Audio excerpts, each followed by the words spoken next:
Namaste! So for today's video, we will make chicken tikka masala. I am Gwyneth Montes from BIT2A FSM A. I am Monique Liaba from BIT2A FSM A. My name is Marianne Kimpan from BIT2B FSM B. So let's begin.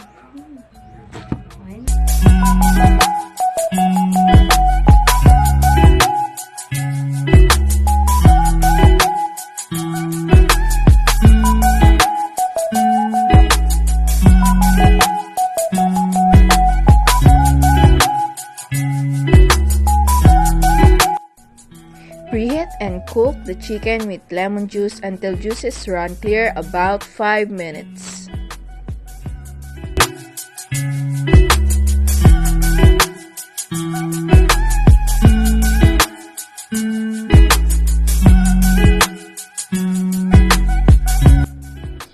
In the same pan, add butter, garlic, jalapeno pepper, ginger, paprika, cayenne, salt, black pepper, cinnamon, tomato sauce, yogurt, and cream.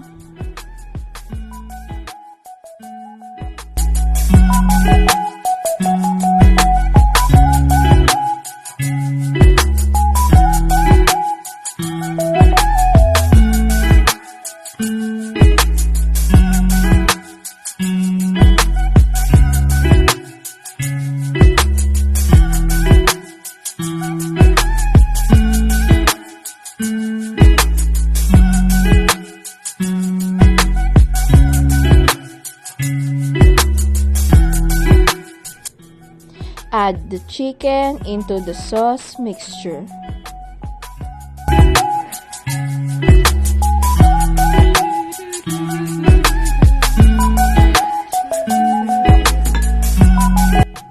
Finished product and enjoy!